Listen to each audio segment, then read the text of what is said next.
Hey guys, Ryan. Monday night virtual racing pigeon club. It's a show. It's a club that we're now going to start charging you guys a fee to be a part of. What should the fee be? Should it be $100, $500, $1,000? I'm joking. I'm practicing my April Fools. We're not even close to April Fools, but that's a good one, right? No, guys, this is the virtual Monday night show. This is free. We talk pigeons. We can talk not even pigeons. We can talk whatever else you want. Doesn't always have to be pigeons. You're stressed out about something. Come on down that road. I will give you my advice. Do I recommend you take it? Well, and I'll give it to you. And then you can go from there and take what you want. But it's the virtual Monday night Racing Pigeon Club virtually. We're going to start it in one, two, three.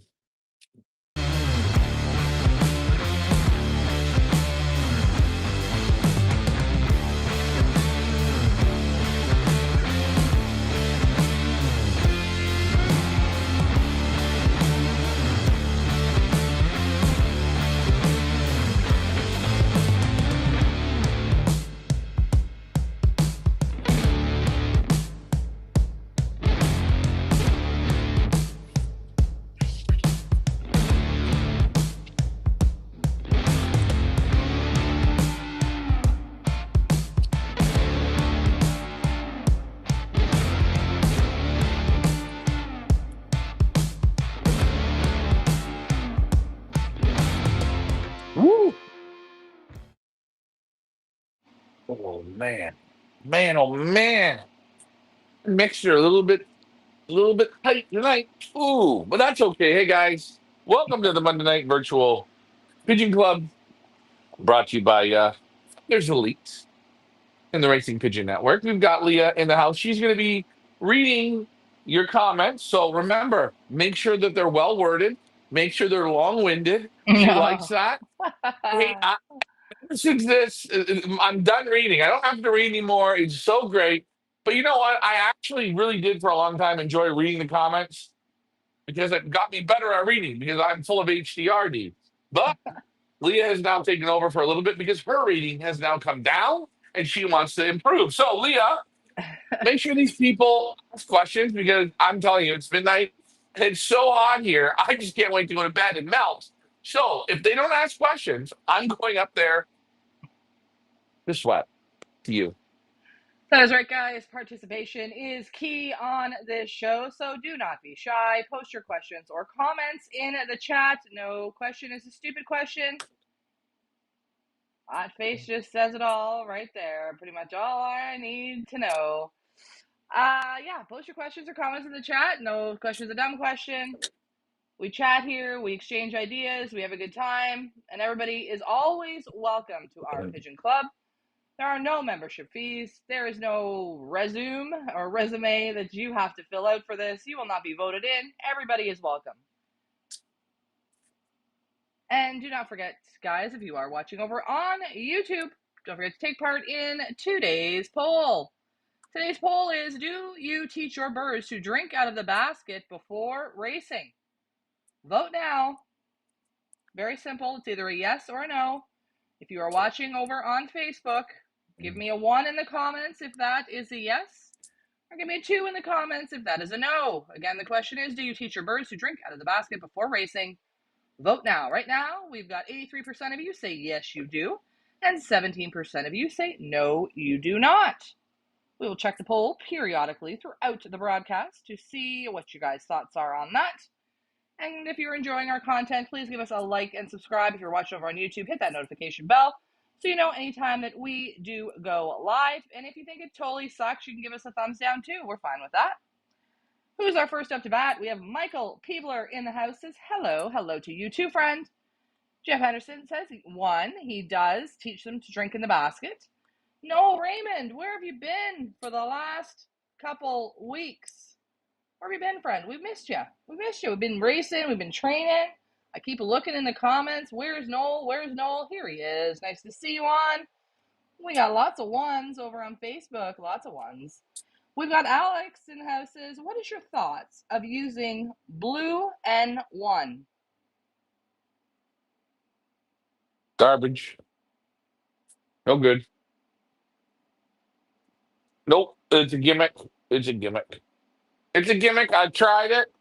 I'm not gonna lie. And with Pioneer there, tried it, put it in the water. Nothing. Didn't do nothing. It was same old problems. I think it's a nice idea. It's great marketing. It looks good. It's you know what? Not for me. And I'll tell you another thing. I don't see anyone using it. I mean, any of the pro guys, normal guys, I go to their lofts and look. I hear nobody talking about it in the clubs. I don't hear any of it. So I think it's a nice gimmick to sell to one loss because every one loss looking for the same thing. What's the magic, eh? What's the magic potion? If I give them this, they won't get sick and die, and then we're good. We need this. We need that magic potion as well. Ooh. And benzing, they made a nice dark bottle with the nice little logo on it. Beautiful. And one lot of people are desperate, so they try it. I don't know. I know if it didn't work for me. I haven't seen anyone use it. You know, John Timmerman's running a great one lot race. He doesn't have any there. Just my opinion. If you want to use it and if it's working for you, good. Let me know. Let me know what you've heard about it. To you.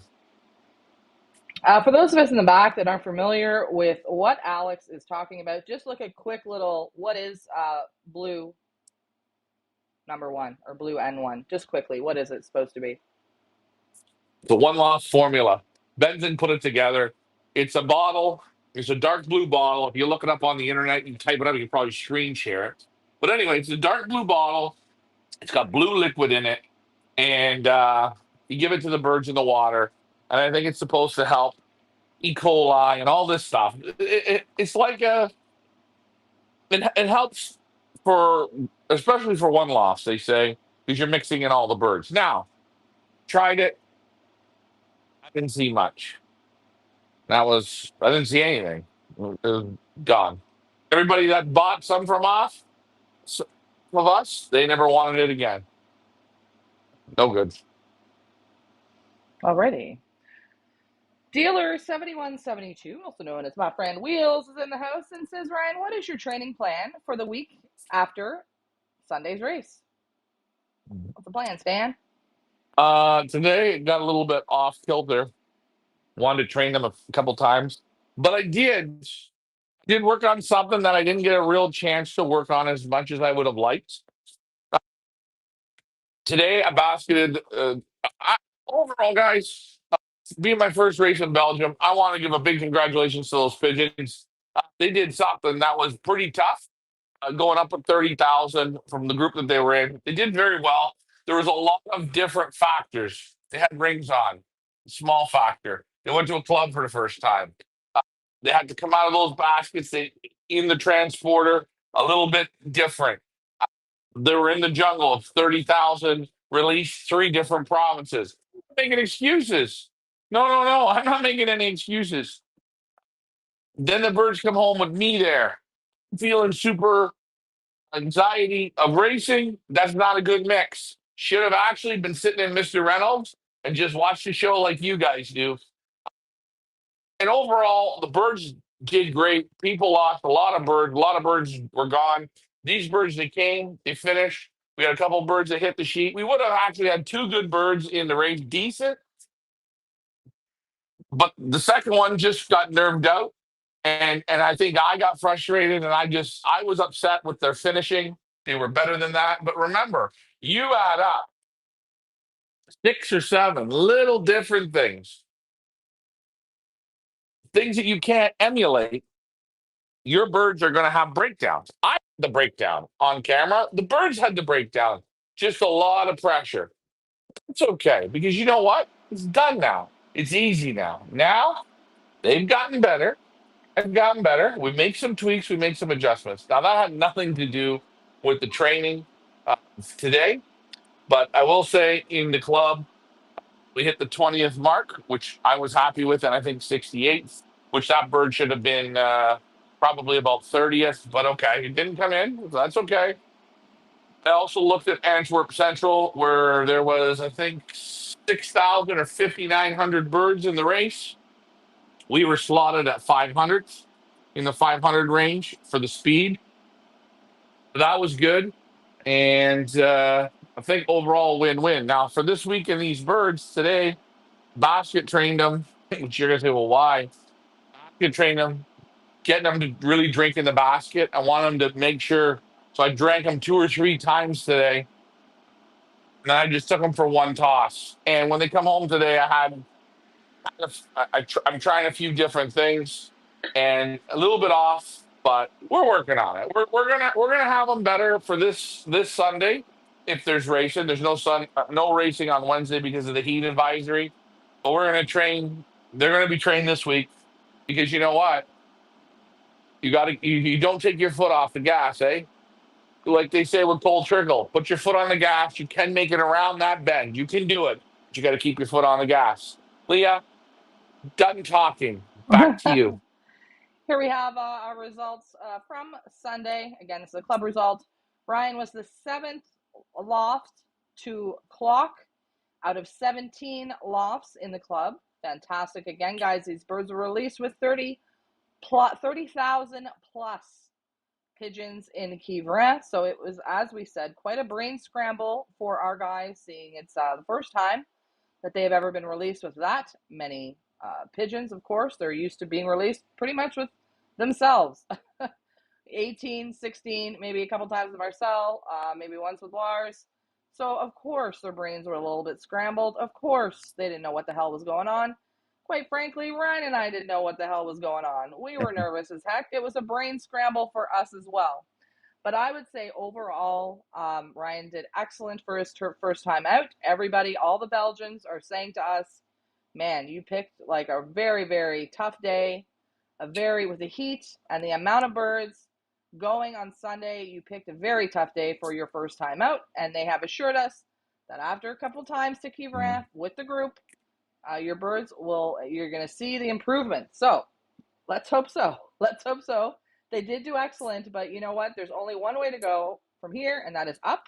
And we're hoping this coming Sunday we move up a little bit in the positioning, and hopefully we have a better trapping day overall. Would you agree on that? Yeah, I'm gonna make an adjustment on the feeding. Uh you have to remember, okay, when feeding pigeons, the crops can be empty, but the gizzard still holds feed. That wasn't the problem, but it's how much power and rump you give them. Think they were probably a little bit too hyped up. Almost needed to be a little bit, just a little bit of that. You know, the super edge. Take the super edge off for that kind of racing with unexperienced pigeons. More focused on coming home. A little bit more, not so much wang ready to go. I'm going to adjust it. We're going to train them this week. I will train them on Saturdays, the day of basketing. I'm going to train. I'm going to try a few little things a little bit differently. You seen the Rickeyettes tonight? We're out on the board. The sad part is I always in Canada I was lucky because Ricky would train. I would get to call the birds, and I like to be very hands on with the pigeons. As you see with the Rickeyettes, I get to be hands on. But when you're the trainer, you can't do that because you're never home. So with that pressure this week, I almost don't want to be in the sight of that loss. I just want them to do it on their own. Let them do what they do. I think they'll do quite a bit better. And our neighbor, he's always home when the birds are being trained. So it's a different advantage. Not knocking it, just different. And on this property, I think someone said, Leah, could you not have picked a better house to live at? Well, the loft's facing a weird way right to the fence. So this is what the cards you've been dealt with. So we're going to make some adjustments. We have to make adjustments. No, I can't go somewhere and not on the biggest stage in the world and destroy people. No, that's not going to happen. You have to learn it. I never flown against 30,000 pigeons. The bird, I'm actually blown away that I even accomplished that because there's people that didn't get birds home. there's 17 or 15 guys in the club. I should have been dead last because all those guys didn't have first time youngsters in. I'm saying I'm great, but I'm saying, hey, let's give us some time, eh? Let's all learn together. We're all doing this together. Let's learn together. To you. Agreed. And as far as the loft and the loft location, let's also remind ourselves that there have been many a national. One at that exact loft by Stefan Lambrix. There are no excuses for the loft. The loft is Nope. fine. The loft is Yeah, fine. loft's perfect. Loft's Yeah, perfect. yeah, yeah. I mean, Jeff, hey, would I like the fence gone and be out in the field to look at to be able to throw the droppers nicely and everything? Love that. That has nothing to do with it. Droppers aren't going to win me no prize on the weekend. The birds got to be quicker. Back to you. 100%. Jeff Henderson says, yes, we do teach them to drink from race baskets from the first day in the loft as babies. Well done, well done. Again, guys, if you just joined us, that is our question of the evening. Do you teach your birds to drink out of the baskets? Yes or no? You can answer over on YouTube or let us know in the comments if you are watching over on Facebook. Noel says, very busy with my birds. Oh, we understand. We do understand, but we are happy to have you on tonight. Noel says, how are you getting on with 100 Super Plus over there from Versalaga? How am I getting along? Getting on Getting with on Versal 100 Super Plus with over Versal there from Versalaga. Vers. We don't feed Versalaga, Noel, Nope. I don't. at all. I don't. No, no. We're feeding only Van Robice. We worked with Versalaga.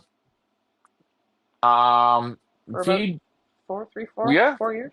Yeah. yeah. We were the number one seller in Canada, and their business model is not the best. And their feed with the weevils is terrible. When you get it, and you complain a few times that your clients don't want to feed ground up bug eating all the feed. They don't. They don't want to give you your money back. They don't want to give your clients the money back.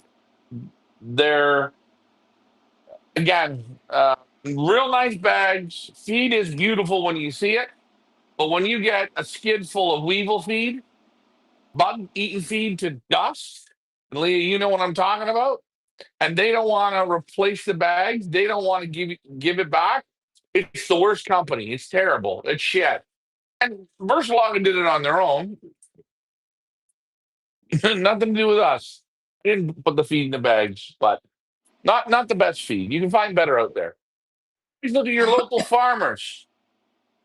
To you. Agreed, agreed.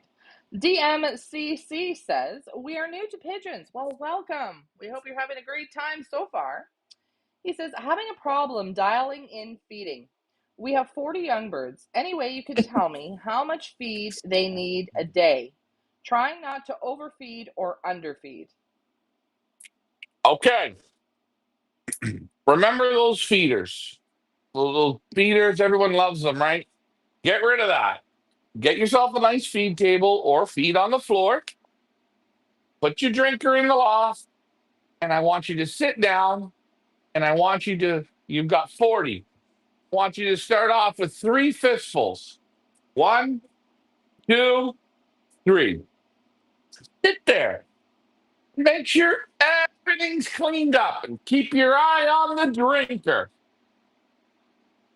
When the feed's all done and they look up at you, and you're talking to them and you're shaking the can, you go, give them one more and one more. They're still eating. Slow down. It's okay. Sit there. Look at them. Wait. Give them another one. They're eating. Okay. And then you see the young cocks are doing their thing. Okay, that's a sign. All right. Then wait. Don't do nothing. And let them kind of look at you like, hey, is there more feed? Are we eating more? Yeah. Give them another one. Maybe give them three. Okay. And then all of a sudden you're gonna see a bird go for a drink. That's one, two, three. The fourth bird having a drink. And there's feed on the ground and birds are coming for the water. Walk, you're done. It's over. It's finished. So Two, three, four birds going for that drink. But the fourth bird going for a drink, when you feed them slow, they won't overeat. But take your time. Always remember this. If you want to know something, make a big plate of dinner. Put a glass of water, beer, whatever you're drinking in front of you and start eating. As soon as you have your first drink of water or beer or wine or whatever, as soon as you have your first one, put your fork and knife down, you're done eating. That's a telltale sign. So slow down when you feed, and they will tell you. And you want them more responsive? If two or three pigeons go for a drink, they're already telling you, okay, everybody's eating fairly. And when you feed a mix of feed, if you add a sneaky mix to your mix, or you add some barley to your mix, they will always slow down and leave the rapeseed, or they'll leave the very small seed, or they'll leave the barley. When I feed in a feeder, if everything is not cleaned up, no more feed. Everything needs to be eaten. We eat everything, I give you another one. You eat everything, I give you another one. You eat everything, I give you another one. That's how we do it. Leah, remember at home when we used to have dinner and making the plates, and mom would put only little scoops, and I would say, "What is this?" And dad would say, "You eat that, then you get another one." Yes, I do. Slow, slow down. You can dial them in, but slow down and try and dial them in. You guys will notice when Ryan does the feeding with the race birds, it is a family meal. What does that mean? He does go and sit on his little beer crate down with them. He feeds with them. He watches them. He feeds by hand. He feeds by eye. And you have to get a feel for it. Hey, hey, we can go out right now and those birds today. I feel bad, eh? Back them off to feed. I know they're hungry. We got to back them off to build them up. So you have to learn. You have to learn how to feed, and learning is practice. Feed them this, feed them that. You learn. It's a feeling, and you have to watch, and you're new at it. Okay, and those stupid feeders, you know the ones I'm talking about, Leah. Yes. Those stupid feeders don't allow you to get fistful by fistful. You know, fistful, fistful. Remember, fistful feeds about two pigeons. So you feed them slowly, and a little bit slower. You're gonna find you're gonna get the knack of it. But get rid of the feeder. Even if you have dry litter, feed them on the floor.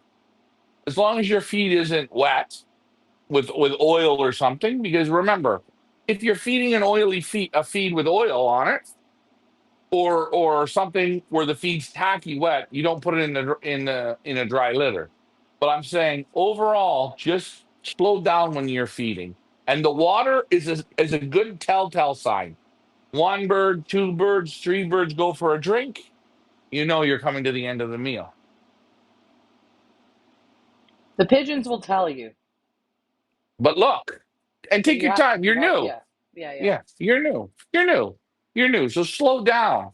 Your crucialist time is feeding. So slow down. Back to you. Just one other question, based on the feeding. You know what they're going to say? Well, Ryan, my birds don't like to eat. In the mix, there's peas. I don't know. There's peas, and I give them the pea. I give them the feed, and they don't eat the peas. What do I do?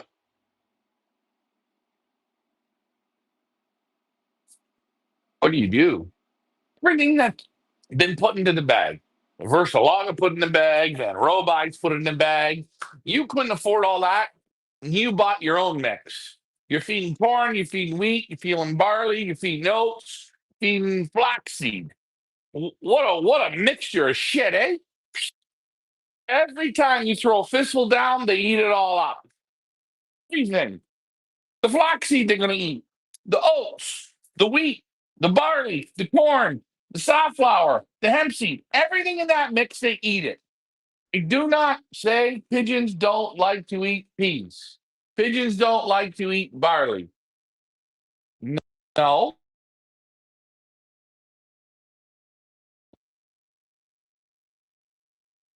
I had a call. He's back. Pigeons will eat whole loaves of bread. Pigeons will eat donuts. Pigeons will eat your shoelaces. But teach them and slow down. Hey, you see the Rickeyettes? I back them right off to nothing. That's why they come like that. They do it. Pigeon can live off of 3 kernels of corn a day. Leah, three, eh? They will eat 103 in a day, but you can make them live on 3 kernels a day. And that's why the cock comes and sits on me because, boy, oh boy, I got help. Oh, I'm only getting 3 kernels a day. Some days it's 2 kernels, some days it's 6 kernels, but it's not 50 kernels. It's not like the race birds. You get it? Hopefully that helps. That was a very good question. Okay, we've got Ralph over on YouTube. Says, as race distance increases, how do you manage the rest periods for your racing pigeons? They sleep at night, they rest. When you're going to go out further, it's time on the wing. I think people say, oh, I lost flight on 40 minutes in the morning, 40 minutes in the evening. That's not a real clip. It's not real. They fly, they coast, they glide, they stroke, they up, blah, blah, blah, blah. But training, they fly at a pace. It's real. So I say when you're in the race season, you want those birds to work between 45 minutes and an hour and a half per day, give or take. Now, if you're in strong headwinds, maybe you're going to make them work 45 minutes that day. If you're in strong tailwinds, you want those birds to work an hour and a half, maybe even 2 hours. You judge it, but they do their work, they rest. They do their work, they rest. Don't go in and bother pigeons. Let them rest when it's time. They rest in between their training. They sleep all night. You feed them good. They're getting a lot of rest. 1 day of rest with no work is great, but you add a little bit of rest to it. So I think, my opinion, keep playing the game. Play them, even if it's short. Just play them. My opinion. I'm gonna Leah. I don't want to cut you off. I'm just gonna go grab some ice. So if you want to put up a picture of me doing something or show something, Leah. Yeah. You're not reading the comments the way I do. I stutter more and go ooh ooh Put up something. Okay, you go and get your beverage. Alex says, thanks for sharing that. You are welcome. Joe says, did any of you by chance have a moment to watch that pigeon documentary I was talking about, Homing Instinct? Well, Joe, I did take a look at it. I watched a little bit of it. Maybe we need to have, it's only a 30-minute video, I believe. Maybe we need to have a little Feathers Elite movie night one of these nights and watch it all together. If you guys would like that, let me know in the comments. Ooh, I'm willing to do that. You know what? I'm not watching my video. I'd like that. I'm actually down with that. I would do that. You guys pick a night when you want, and we can watch it all together and see what we learn, see what's good, see what's maybe not so good, see what we don't know. Good idea. Thanks for it. We will. I will check it out. And I don't watch a lot of stuff on the line, but I will for you. Dennis says, hello, everyone. Hello to you. Dealer 7172 says, great result for the first race. I did my first training with young birds today. 3 tosses at 1 mile. 22 birds all home. Great. That's wonderful, Wheels. Good job on that. Wheels has just started his training. And funny enough, it's a great time for you to start training because we will start. We are starting. I literally have said that for 2 weeks now, but we are starting this week to road train our group 2. We'll be hitting the road this week, so we're going to be doing it right along with you, Wheels. Go ahead, Ryan. Remember, Wheels, when you're doing it, okay? If you can, let them out in the morning for their little fly. Right now, you're in back the feed off mode. Back it right off. Because why? I want you to go training, come home, trap. Go training, come home, trap. I don't want you to go training, sit on the roof for 2 hours, come in at your pace. So right now you're at the short time. Let them out in the morning, come in, let's get trained. When they come home, some grit. Water's good. Water's okay. Come in the next time, maybe a sprinkle of candy mix, a sprinkle, enough for two pigeons. They're racing in. You do that. You do that. You do that. Now the weight's going to come down a little bit. They're going to not want to law fly so much because you backed them off, but you're trying to teach them to trap. So as they get better and they get better, and you get a little bit further, you can add a little bit more, a little bit more, a little bit more. But remember, slow with your feeding. Trapping is key. You. Michael Peebler says, are you paying for each bird you're flying, and how much per bird? Mm. Yes, Okay, so absolutely. on uh on on on Sunday's race from Kivra was 80 cents. I don't know. It's not 80 cents Canadian. It's not 80 cents American. It's 80 cents in euros. So it's 80 cents in euros. Almost the same as American, more. So it's 80 cents a pigeon. If you go to Noyon, which is double the distance, so from 100 kilometers to 200 kilometers, you're paying 90 cents. But as you go to Milan and up, it goes more and more. When you get to the nationals, it's around 3 to 4 euros per pigeon. And that's every race. You don't play a club fee. Another thing I learned, you play a clock fee. So if you pay, when you go and put your birds on and you use your clock, you have to pay the club €1. If you want a printout paper of your result, Leah, not printout in your hand, they will email you the results personally. It's another euro. So they have some little extras that you can pay for. You don't have to, but you can. And it goes on like that. Every race you pay. Every race you can gamble. Uh, Leah, it's like a la carte. You pay to play. But there's two things there is not. There are no club fees. And number two, there are no people vote you in. It's a popularity contest. You have to fill out a resume. You got to kiss the president's ass. Everybody is welcome, correct? Yeah, and I'm I'm blown away by how the clocking systems are working. These guys work it. I mean, North America needs some Belgians there to show them how they put system with the benzing, with the Brickon, with the Unicon. It all combines together, and there's just no. It's really really interesting. I mean, hey, I got bands. I gave the guy brand new bands, and for shipping my birds, and I'm looking. I go, I got Brickon band. I got a couple Brickons here, so they must have mixed the odd band up.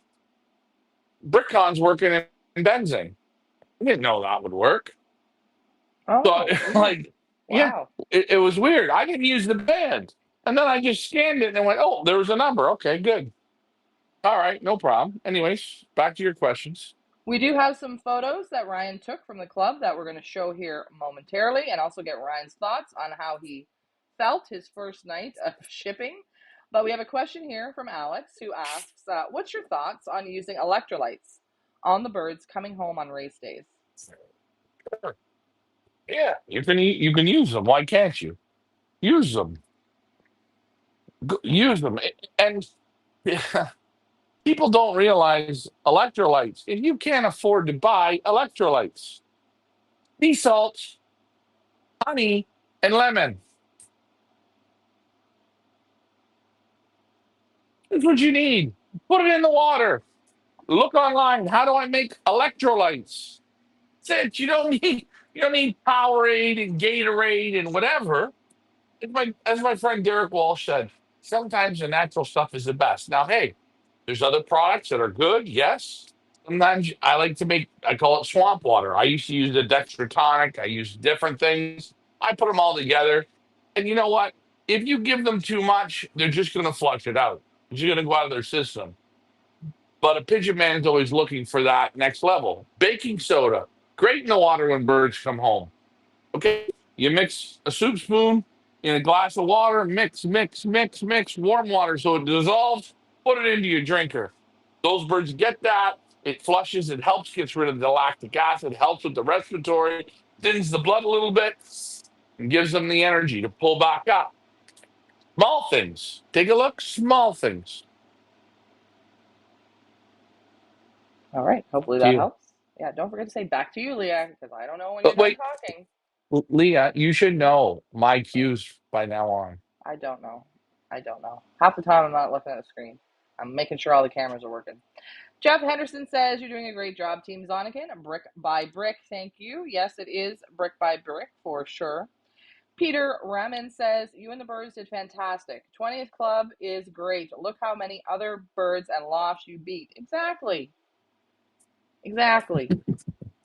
That's what I'm Yeah. trying. That's what I've been trying to tell him since Sunday because he was just feeling a little defeated, and I said, "What No, are you no. even talking about? This is your first race. You heard Marcel yesterday. This is his fifth race with the young birds. Okay, not to mention, Marcel's been there doing what he's been doing with the young birds since whatever March, February, whenever he hatched. He's been doing it. You've been only training these birds since May, since the first week of May. So you got to give yourself a little bit of grace, I think. What you Yes. did yesterday was an incredible, just to be on the sheet. We didn't even know if we were going to be on the sheet. We didn't know what to expect. So the fact that you're 20th position, like, give yourself some grace, man. You did a fantastic job. Uh, hey, the bird bailed me out. The 773. I thank you, 773. And I will tell you something. I'm a very excitable person. Very calm overall. I know my certain shit. I know. So when I went to the club, you're waiting in line and you got to fill out the paperwork. Yeah, okay, you're waiting there in line. So I have my basket. Now you got to give your first three nominated pigeons, and you're my first three: the 82, the 773, and the 396. My first three in my brain. Got up there, and it's okay. It's my turn. Okay, so I get up there and pulled out my first bird. And I had all the birds mixed in the basket, but I know the birds enough.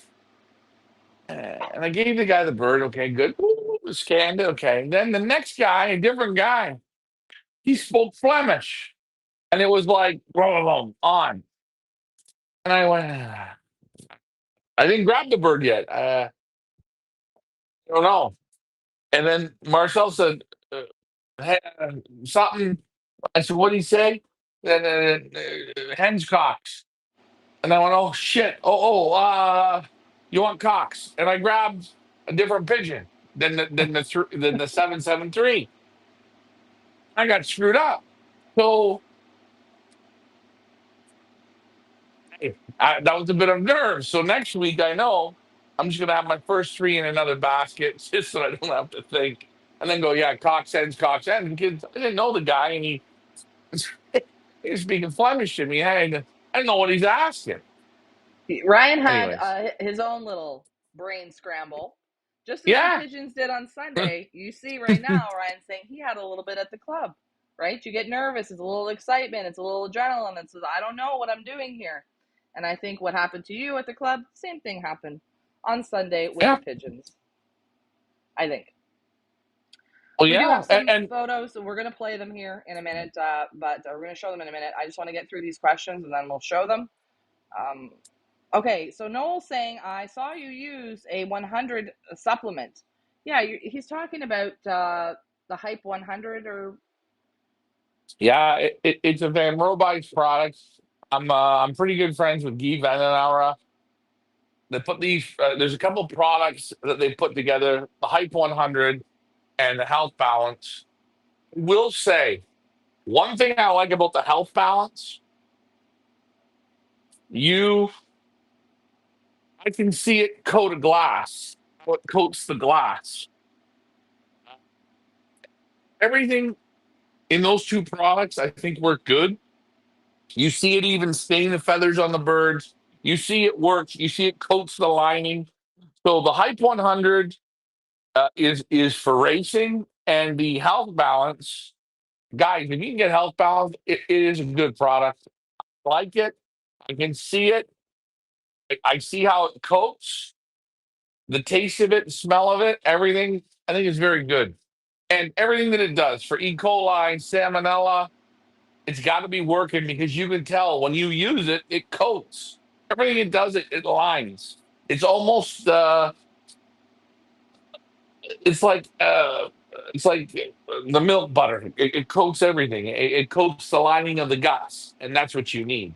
It's good product. So if you can get it, use it.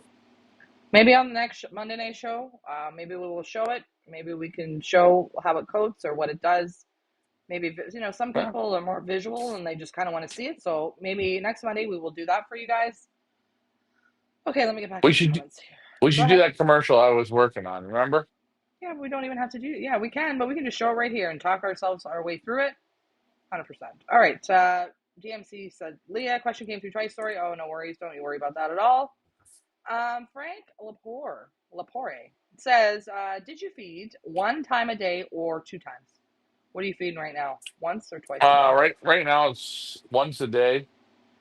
Always once a day and slow. You can feed twice a day. You just feed very little bit in the morning. But right now it's just once a day.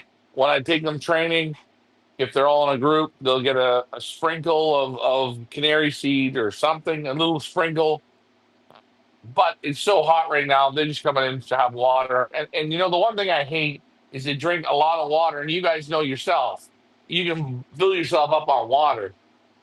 So when training, you got to watch. They fill up on water, they won't eat. They don't eat enough, or.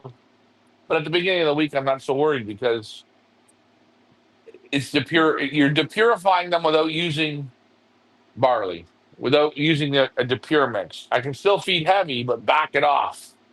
Just back that amount of feed off, and I think it works well. 5/8 says, some of us are overfed. No offense. Nice to see you on 5/8. Teal Lofts is in the house and says, hey, hey, good Monday evening. Nice to see you back. And reminder, friends, we will be spinning that wheel of fun at the end of this broadcast for everybody that made comments and questions on last week's show. We're going to spin that wheel, and one of you guys is going to get a Pigeon Boss t-shirt. Jeff Henderson says, best thing I ever did was change to the flat metal baker's trays for feeding. Yeah, because you're having family meal. Come on, man. We all sit around the table. The food comes out, and we take it and we eat, and that's how it is. That's the way you want to eat. You want to eat that way.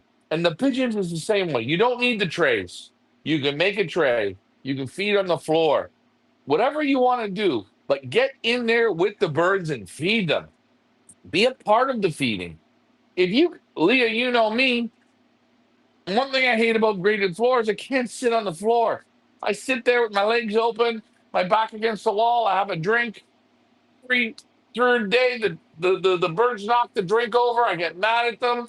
We're eating together. We're feeding. Hey, it's more fun. You become you watch the team. You watch what birds act certain ways. But those feeders, not my cup of tea. But that's me. If you're in a rush, hey, maybe pigeon racing is not for you. Up to you, Leah. DMCC says, thank you, Ryan. We are enjoying them so much, just learning every day. And that is great. He is new. Go ahead, Ryan. Yeah, yeah. Leah's gonna say it. You're learning. And remember, eh? Train wrecks and crashes and mistakes is good. It's all part of it. Don't get down. Don't get defeated. You can be upset at yourself, but go to the bathroom, flush the toilet, reset, and start again. It's okay. And just take your time. And I will say, for people who don't know how to feed pigeons, learn how to feed in the winter. Learn how to feed. Back the feed off. Back it off. So every pigeon takes corn out of your fingers. You know, here tonight we have 13 pigeons. I got 25. I got 40 pieces of corn. One for you. One for you. One. Let them take it. Back it off and let them. You learn what they can and can't take. Slow down. Go ahead, Leah. We've got a Lucky Lou Rainbow Chaser in the house. Where were you today, Lou, for our trainer? We missed you, but nice to see you on. DMCC says, I will build a feeding tray like you have in the loft there. Thank you so much, Ryan. Yeah, build one and see how you like it. Let us know. Go ahead, Ryan. Make your ledge nice. Make it nice and high. Like, make your ledge 2, 3 inches. Make the tray big enough. It's okay. You can turn the tray over. You can stand the tray up. You know, you do what you want. Hey, if you want to leave grit and minerals out, you want to use a small feeder, that's okay. Just do everything in the tray. I got the graded floors. I just flip it over. A little bit of a waste, yes, but I don't know how your loft is. So you can use the small feeders for the grits and the minerals. And remember, a whole galley pot. It's a galley pot. You guys know these. This does about 100 pigeons. So putting this in your loft full to the top for 40 pigeons of grit, pigeons like grit like humans like bread. They like it fresh. So 40 pigeons, maybe 5 soup spoons of grit today. Wait a day, the next day, 5 soup spoons of grit. Wait 2 days, 5 soup spoons of grit. Minerals. Don't fill those galley pots up full. Pigeons like it fresh. After a little bit of picking, pigeon dust goes on it. They don't like it. They want fresh. Back to you. Aloha Milton is in the house. Says, Aloha, Leah, Ryan, and Fanciers. Nice to see you on, friend. Dennis over on YouTube says, excellent information. Glad you are enjoying it. Lucky Lou wants to know, will you be serving beer for the movie? You got to bring your own BYOB and bring your own popcorn, guys, okay? Hey, I will say this. Anybody that wants to come in Belgium and watch the races here at our place, you guys are more than welcome to come. Everybody's always welcome. I've always done it before. Bring your own chair.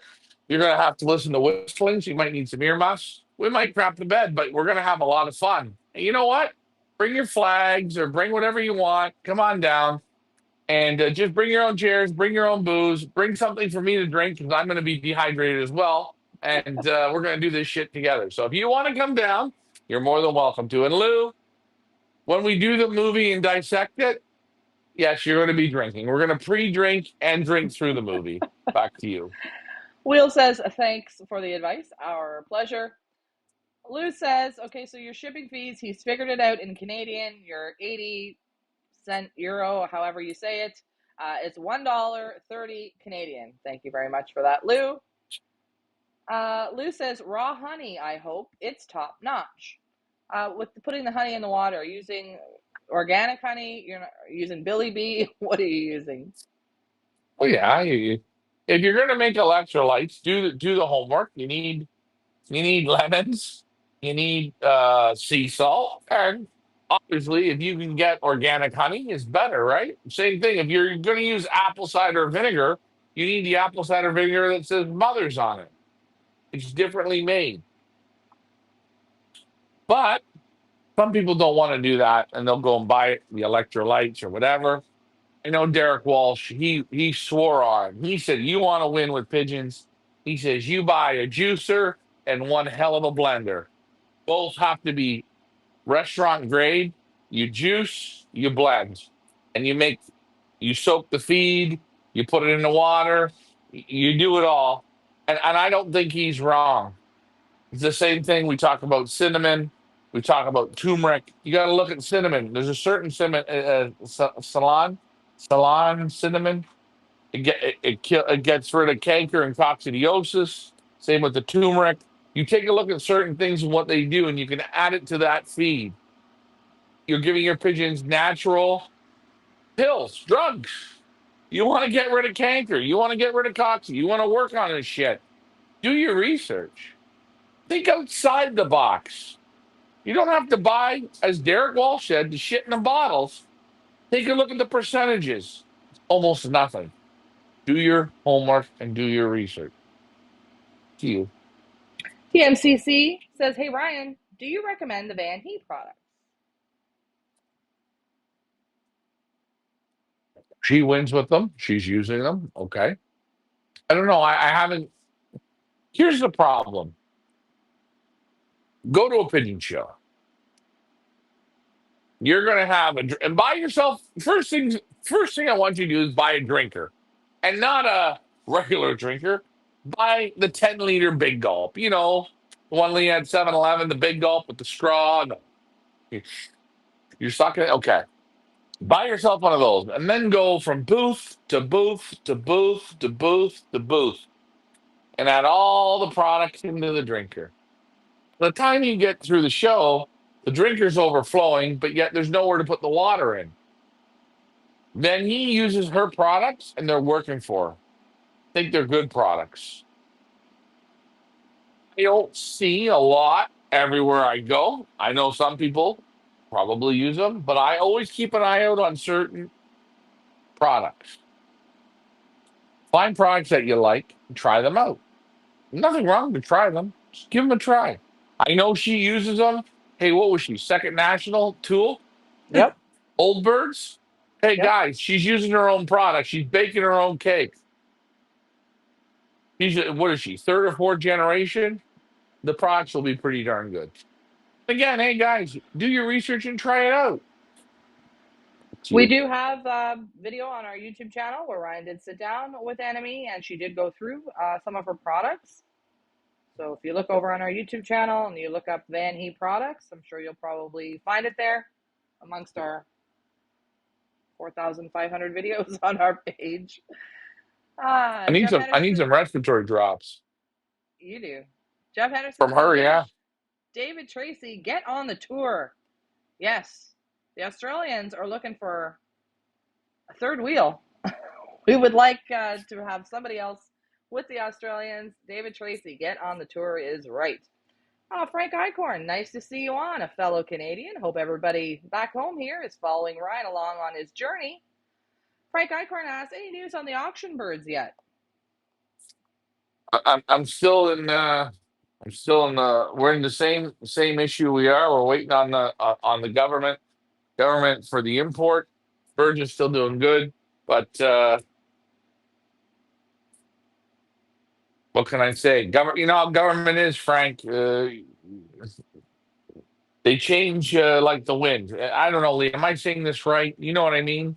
Yeah. It's not for me. I had everything lined up, and then the government makes a change. So I can't change the government, and we're working on it. Poland's working on it. I'd love to guys get you the birds like that, but right now it's not going like that. It's not pizza. It's okay. You're gonna get them. Take your time. Thank you, Frank. Nice to see you. Hope you're doing good. Say hi to Kathy. Leah, back to you. Dennis asks, is it okay to feed them every race? Is it okay to feed them every race? That question don't make sense. Is it okay to feed them every race? Maybe he means before like Dennis. I'm not sure. I'm not sure what he means by that either. Help me out here, Dennis. Maybe he means like, is it okay to feed them every race? I don't know. You got to remember. I want you to use common sense. Tomorrow at 5 o'clock, or tomorrow at noontime, you are going to play a soccer game, or you're going to go run around the track, or you're going to go on a 3 mile bicycle ride. Maybe not a bicycle ride, but whatever. Do you want to get up and be full of breakfast, French toast and pancakes and sunny side up eggs? and then get on a bike or go on a soccer field and run around, you're too full. You want to be hungry, empty. So for racing 200, 225 miles, pigeons, I think out of feed is the best. So if I race on Saturday, I say, hey, tomorrow is a 100-mile race. I'm not feeding the day of basketing at all. I feed Thursday night for Saturday race. I feed, hey, for 100, 150, 200 mile. As long as it's not killer headwinds, okay? No feed. No, I don't need any feed. I want them to be sharp, ready to come home, burning. And then watch what you're feeding. I think this weekend I fed them a little bit too rich a feed, too much fat feed, too much gasoline feed. So you have to adjust your feeding and watch what you're doing. Remember, the secret to racing is one of the secrets is you've got to know how to feed.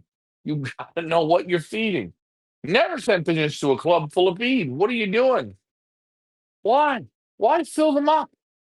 They're going to love this feed home. It's not digested. They will not trap.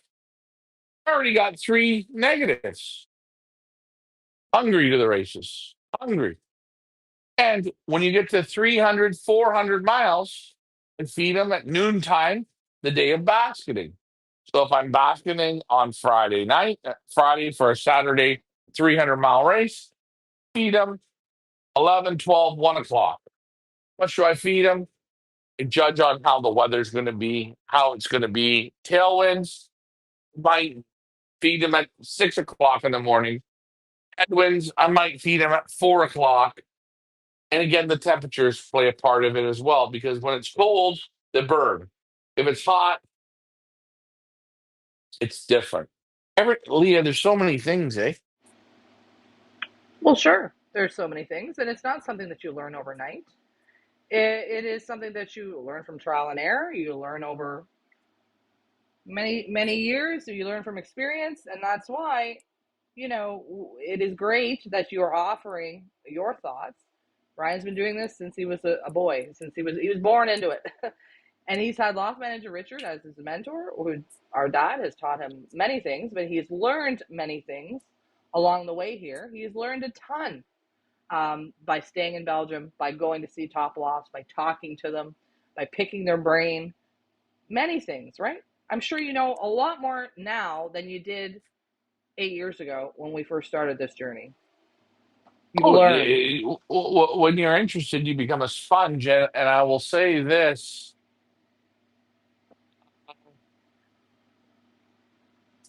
I'm still learning. I'm still not the best, but you learn. And I will say it's the weirdest thing is Love Manager Richard hasn't been here, but he knew how to do it. He knew it inside of himself. He figured it out or something. And it's funny. A few years ago, he was sitting down. We were having a dinner or something with Emil Denny's, and I watched them communicate. They were on the exact same page. And my dad, I think, could have been a very good Belgian flyer had he lived in Belgium. I think he could have been a top flyer. He didn't have that; those cards weren't given to him. But I learned from him, and what he taught me, the Europeans almost backed it all up, and I was very, very lucky. I can say to you guys, you want someone to pick you a pigeon, Ricky will do it. You want him to give you some advice. It might not be what you want to hear, or it's weird or something. But he got the advice and it worked. And he taught me it. And the breeders that we represent, they backed it up so much. They backed it up, backed it up, backed it up. I was lucky. I had probably a legend that I didn't even know. See, I'm not that good. It's all Ricky Seven. Back to you, Leah. David Tracy says, I have my young birds pecking at my shoes and landing on my shoulders every time I enter the loft, but they are getting enough feed. They trap very fast. Good job, David Tracy. That's excellent. David, the Australians asked you. Come on, Yeah. man. Get your wife, go to the post office, get your passport, and come on the trip. You're going to have a great time. And I will say, guys, I got to give a round of applause to David Tracy. He's tried the birds that we've offered. He's doing great. He's winning. The club can't even touch him. And it's because he puts the work in. He puts the work in. He has the pigeons, and he always asks questions. Sometimes he'll privately message me. He doesn't. He's not bothering me or nothing, but he asks, and I help him out. If it helps him, great. If it doesn't, hey, I always say to people, "I'll give you some advice. You take it or you don't." There's so many ways to bake the cake. Hey, I've raised pigeons, been at the top level with no feeding system. Just dump the feed on the floor. Done it and it works. I don't like it. It's not the same. But if you can't feed, there's always an alternative. Let them eat. Let them pick. Let them choose. Leah, I need to grab some ice. If you want to put up some photos, because I have some, well, maybe not yet. Let me grab my beverage, and Yeah, go grab your Luke's beverage. Luke's gonna Loop. say something. It's not Loop. It's Lucky Lou, for God's sakes. Ryan doesn't read the comments, Lou, so he doesn't know what we call you. It's Lucky Lou. Lucky Lou says, this day and age, it's very simple to learn how to feed. There are so many great breeders that have videos, racers. Then you can get Ryan. It's simple. Just remember the three L's. The three L's. Lou, help me out here, brother. Oh, What are the three three L's? L's. Three L's. Never heard of the three L. Yeah, you Well, know how you learn how to feed? You feed. Lou's going to give us the three L's because we can't figure it out, Lou. So help us. Help a girl out.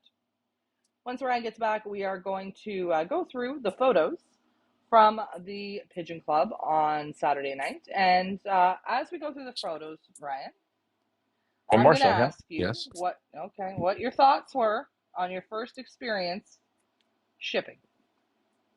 Well, I was lucky because I've been to the club before, but when you go to the thing is when you go to the club, everyone's looking at you cross-eyed. You're the guy, right? And then with Marcel, as his legend continues to grow, he's the professor, right? And Yeah. guys are, I'm not going to say this in a mean way or anything like that, but he can feel he can feel the pressure, and he goes, like they're kind of laughing at me, like I'm the professor. I gave him the name, right? He is the professor. He's a very good pitching man, and any man that can build a whole house out of gambling on pigeons, in my opinion, is the professor. He's very good.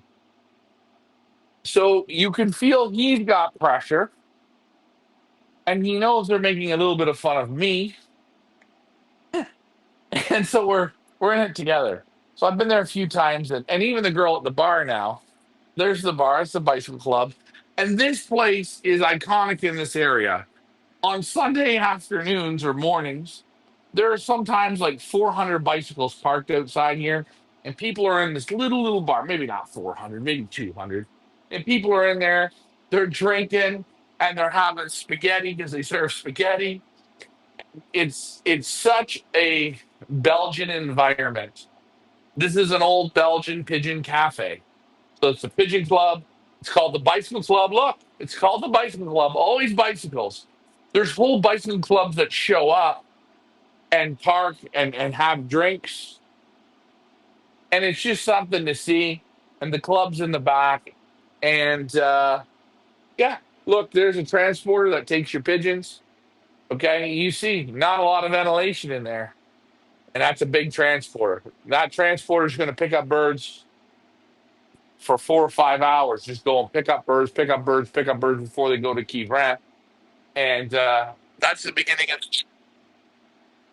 But that park's outside, and they wheel the birds out and they put them in.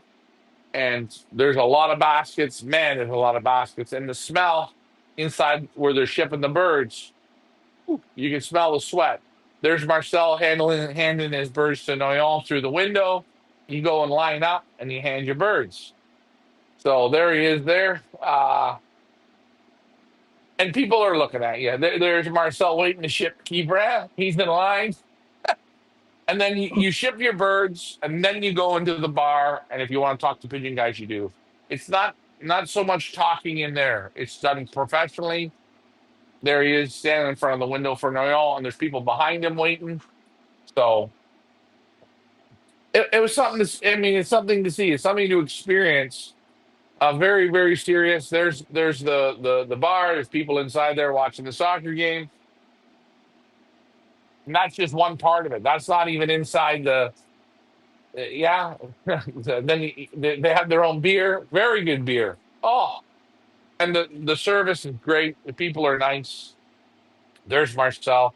That's his favorite place to be, and he loves his West Mall beer. And I'll never be able. I don't know if he'll ever understand how grateful we are that he's helping us out and just being there. Because you know what? If he wasn't there, it's worse. It's terrible. You're by yourself. It's not the same. It's almost like he's not gonna let you down. He won't walk you into the wrong corner. So if Yes, Marcel ever sees this, I can never thank him enough. 100%. There are a few people that Ryan has met along the way in Belgium that truly are like our little guardian angels, are just, there's a reason why we've run into them. Marcel is one of them. Lars is one of them. Yeah, They're just absolutely fantastic people who have helped Ryan and us so much along the way, guided us. And I think you really need that. They say it takes a village. And I do think it does sometimes take a village. They've brought us under their wing, and they are just fantastic people. And we will never forget how they have helped yeah. us. Blue says, I keep running out of space, so sometimes it'll be in the next text. All right, well, what are the three L's, Lou? Lou says, I think a picture of you riding a bike would be worth it a lot to see. Yeah, we don't need broken legs or broken necks. Loft Manager Richard does have a bicycle in the garage there that, believe it or not, he did ride around often. Ryan, not so much, but Loft Manager Yeah, Richard, totally. before we had Mr. Reynolds, when I was here, I said to Marcel, here's some money, go buy Ricky a bike so he could ride. But I could ride a bike. Hey, you know what? I don't want to ride a bike. I'm not into riding bikes, man. Come on. I'm a fit athlete. I can't be riding a bike. But Oh, that's funny. Milton says, wow, just awesome to see how it's done there. Thanks for the pics. Just awesome. Yes, it is awesome. We will try and take some more pics. I asked Ryan maybe he could do a little video, a discreet video to show you I will. guys. He will. Okay. I I'm will. gonna be right back, Ryan. You want to just talk a little more about how the shipping works, how it all works, how the betting works? I'll be right back. Yeah, the betting is, I don't understand it. It's hard even for when Marcel explains it. I did some betting. I didn't win anything. But Marcel says they don't.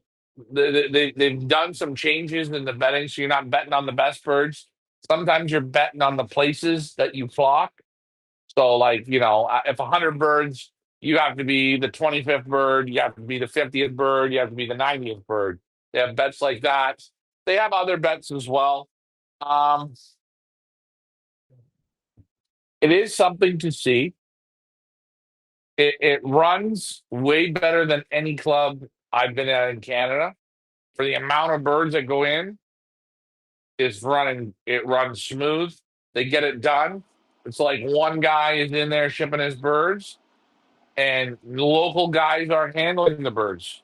I think that's a big thing. They hire people to handle the pigeons. And I think the sport's shrinking. I think getting young people involved, you know how young people want a job. They want a job on a weekend. Okay. A 14-year-old kid, what can he do? Really? What can he do? A boy or a girl, or 13 or 12-year-old, what can he do? Get him a job at the Pigeon Club. Scanning the birds, putting them into the baskets, have them clean out the baskets. If the Pigeon Club pays for it, then you don't have to worry about your competitors, your conference. So if I'm in the club, don't want Jeff Henderson handling my pigeon. Frank Wildwood, Stephen Collins, Leah, David Tracy. I don't want them handling my pigeons. But if they hire a student now, the student's making money, students learning about pigeons. Is he getting a bit itchy? Ah, maybe I want to try racing pigeons. 1 year of handling all these pigeons every week. When they show him, he doesn't know what he's handling, anyways. But it helps to breed another pigeon person. Think about that pigeon clubs all around the world. Put in a system where nobody handles the pigeons except young people and teach them how to do it and pay them. We all can afford to pay them. What's it going to cost us? What's it going to cost us? Not And much. what a great way for young people to get involved. And I really like the concept there in Belgium where you don't handle anybody's birds. They pay people to do it. So there's none of this. I know in, clubs it can happen in North America. Let everybody handle the birds, then they're talking in the corner about, "Oh, did you feel that guy's birds? Oh, he handled like a pile of shit." This, that, and the other thing. Jabs, this, that. I think it's great if you just remove that entirely. You just get a total And third party to do it, and you remove that yes, bullshit.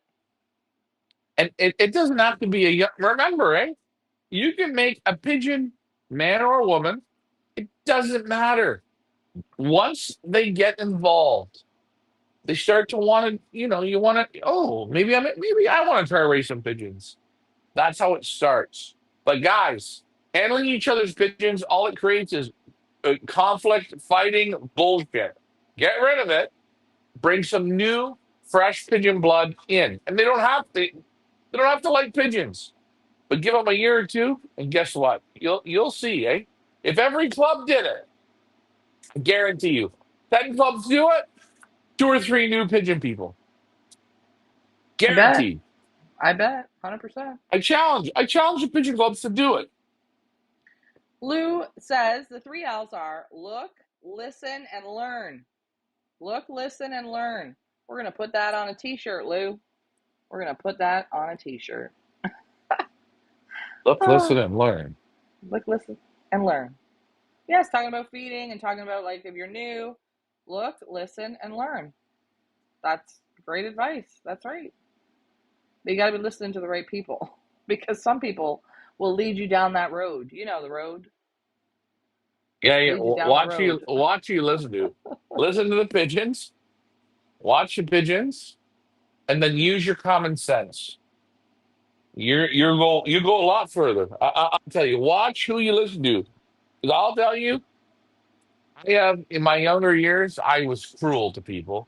I was cruel. I would tell people they would ask me dumb questions, and I'd give them even a dumber answer. First old bird race of the season. I went to an auction the weekend before, a young bird auction.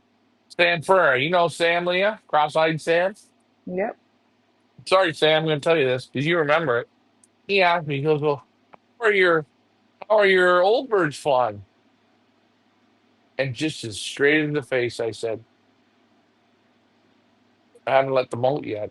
I just backed the feed off them, and first time they go, I just put them right in the basket and send them to the race."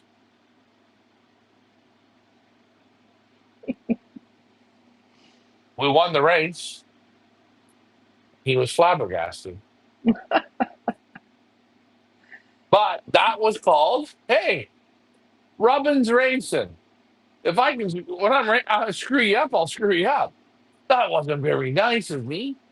And I was a bit of an asshole. And then he later on figured out that I didn't do that. And that's how I became the bad guy. But that's playing a game, eh? I'm playing a game. Come on. What do you want me to tell you? You want me to tell you my life story and oh yeah, blah, blah, blah, blah, blah. No, you asked me such a dumb question. In my eyes, I gave you the dumber answer that I could give you. Sorry, Sam. Ryan used to be a very bad man, but he's turned on another leaf now. He's headed in the right direction. No, and I felt bad about it because you know what? No, but when you want to be an athlete or you want to like beat this guy's ass, I want to screw everybody up.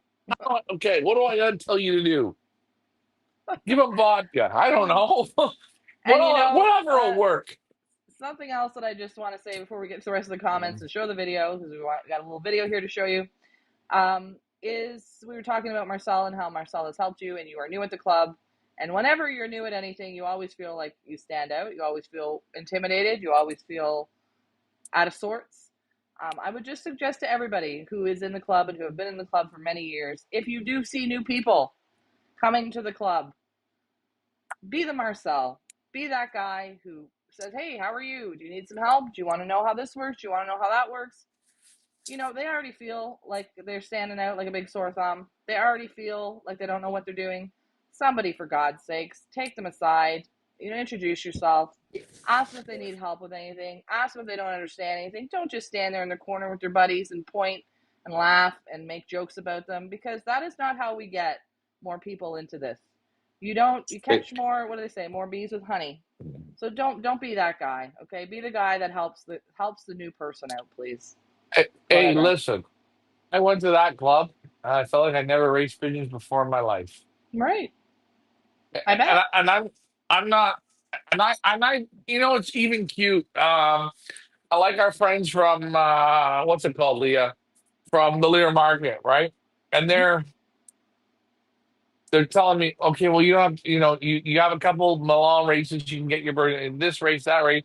You need to stretch the birds out before you go to the nationals. Guys, guys, I'm not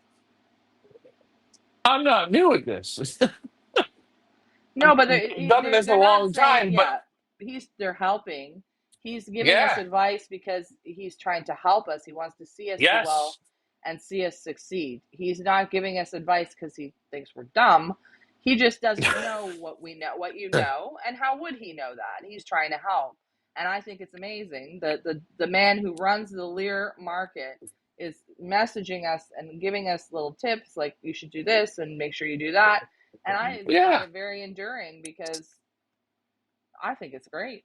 I mean, these are people who don't know us from Adam. We got people in our own country that literally won't, give you the steam off their piss. So I am very grateful for the Belgians who've taken you in so And warmly. yeah, and it's great. And I will say, because now I've never felt this. And 'cause when I was 2 years old or 1 year old, I go to the pigeon club with my dad. When I went 2, 3, 4, 5 years old, I was using the bander. And I was 6 years old, I was finding the gummies when they were reading the results. And then blah, blah, blah, up the way. So now I go to the pigeon club the last few weeks and I walk in and I feel bad. I don't feel bad, but I feel like I'm a real, You're at not the a bottom. nobody, but yeah, you're at the bottom. So you go like, that guy that I was never. So you don't want to make people feel like that. They're always going to feel like that, but try and help them out a little bit. And Marcel and Lars and certain people, even Guy, they they made it a bit warmer, and it helps. You don't feel so odd. There you go. Lou Ah, says, I know in the Philippines, the sport will never die.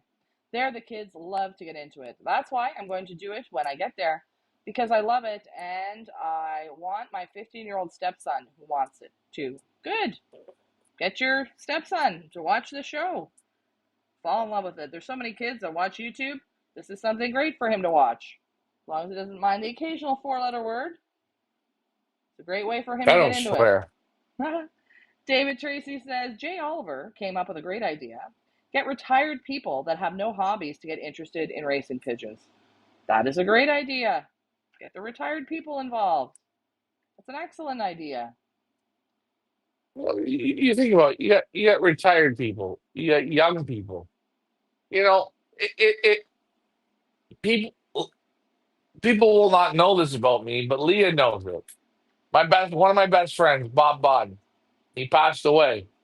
Old man. Me and him, from when I was 23 years old till he died. Me and him were thick as thieves. Here I come to Belgium, I meet Marcel. He's in his mid 70s. We're like best friends.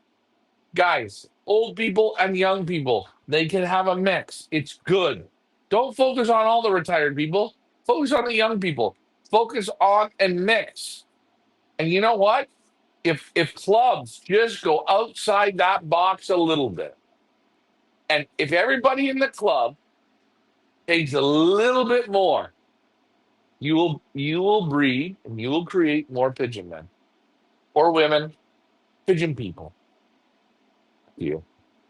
Lou says a person with good common sense in every aspect of life will always figure out what to do. I promise. I know that, Lou, but there's a lot of people running around out there that don't have a whole lot of common sense. Look around. I'm just saying. UK Birdman in the house says, hello, how's everybody? Nice to see you on UK Birdman. Lou says, LOL, Leah, that was a good one. You made me choke with that line. Won't give you the steam off their piss. Well, I speak from experience and I have the receipts.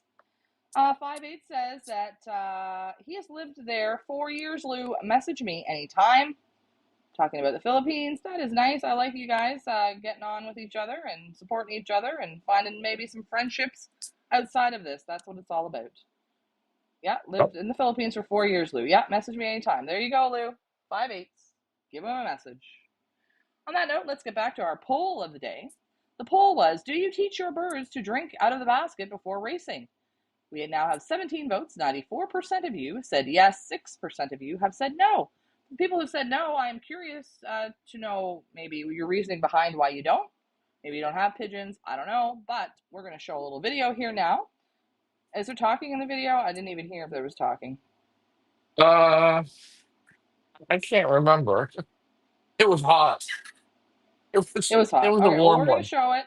And you're either going to Okay. talk through it or however we're going to do this. UK Birdman said, the South Road Club wouldn't give you the milk from their tea. North Road couldn't get nicer people. And yes, I know it's dependent on where you are and where you go and what your experiences are.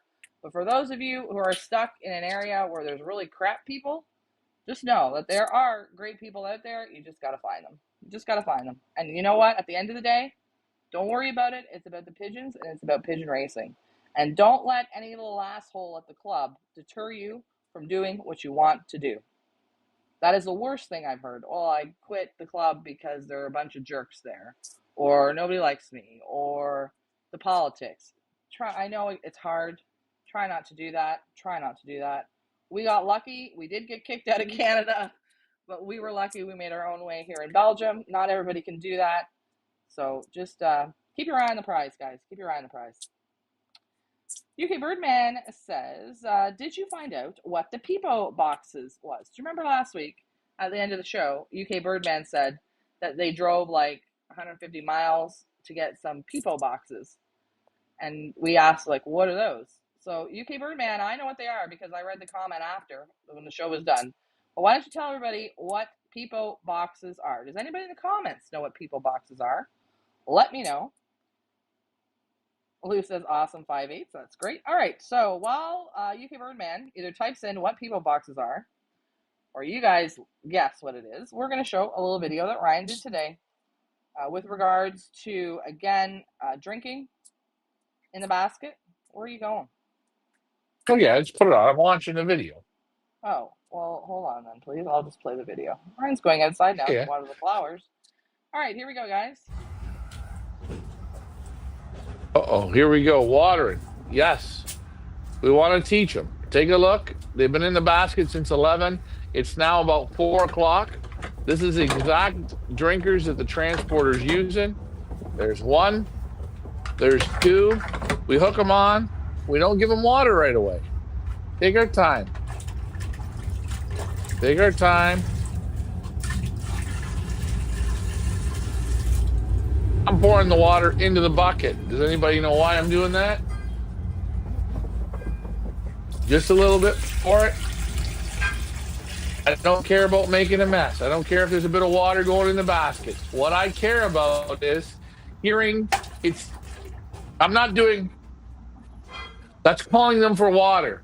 I'm using the water as the call. Listen to the water. Okay? And as you watch, they hear the water and they drink. But you got to put the time in and do it. You hear me still pouring water. They listen to the water. We come back again. They're going to figure it out or they're not. But I don't make a call. I don't make a sound. I don't make a noise. I let the water do the talking. That's how I would say to teach them how to drink.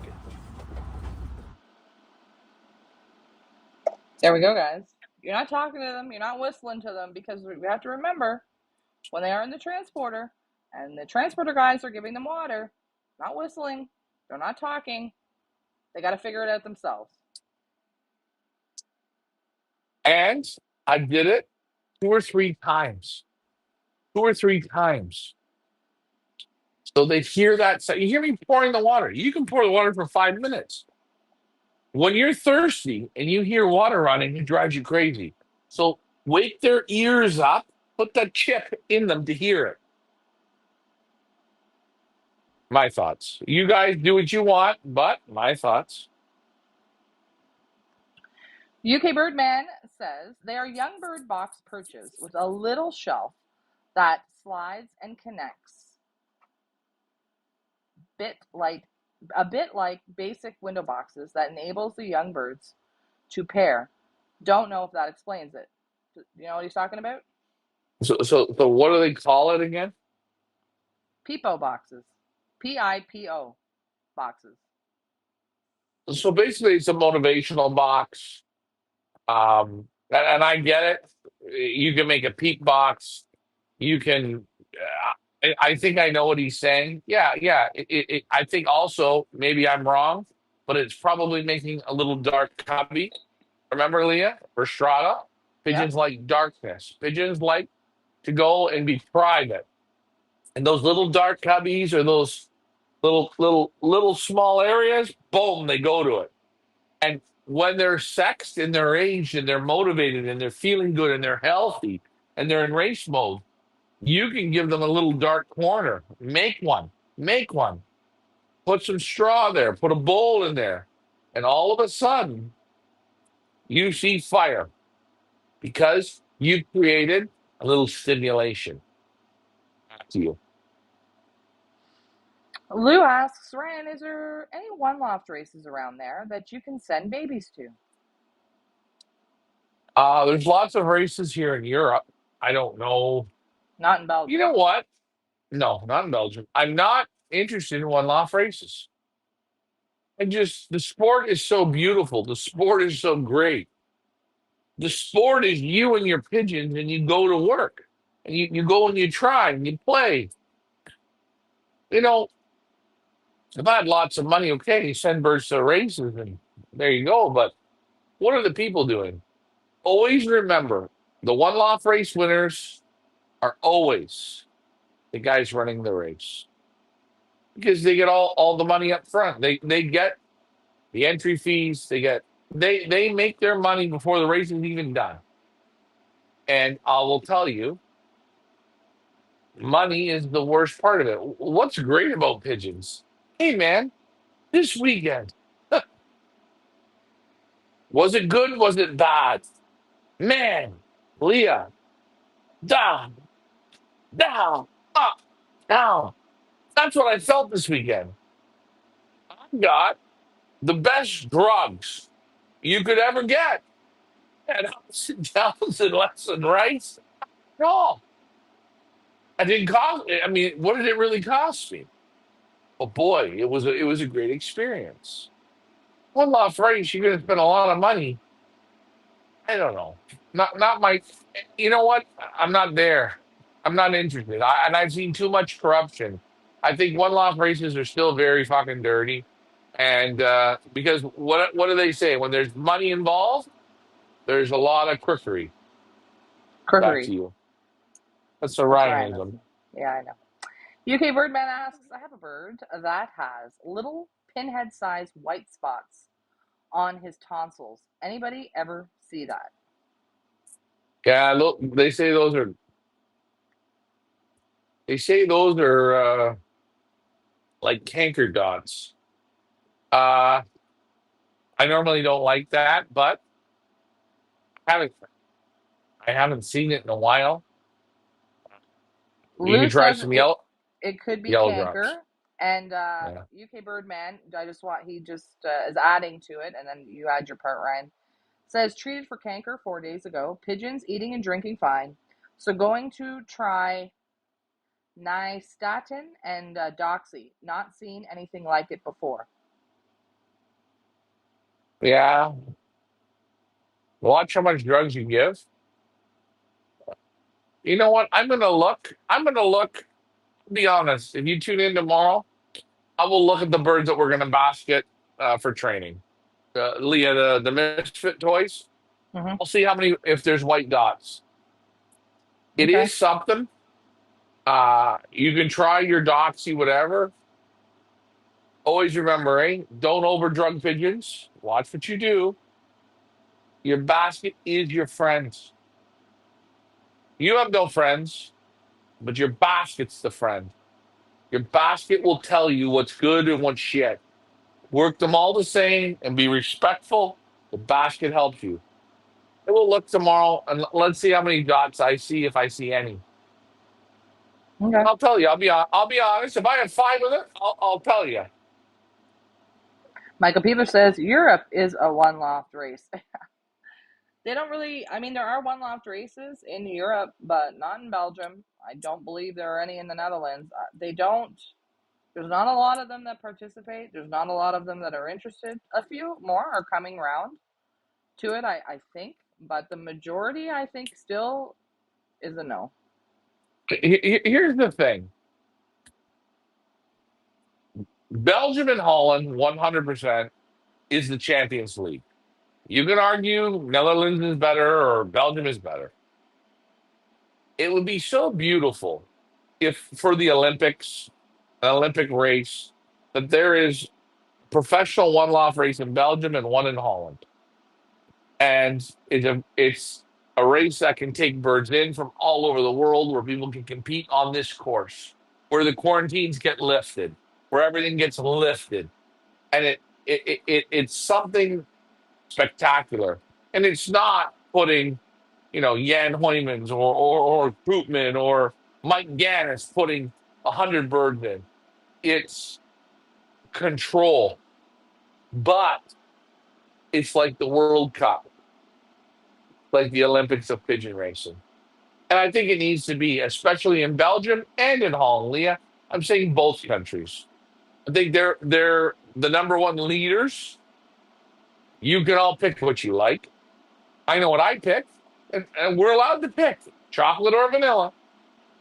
But I think both countries should have the opportunity. And there's no races, there's no one off racing in Belgium where it's a mecca. To me,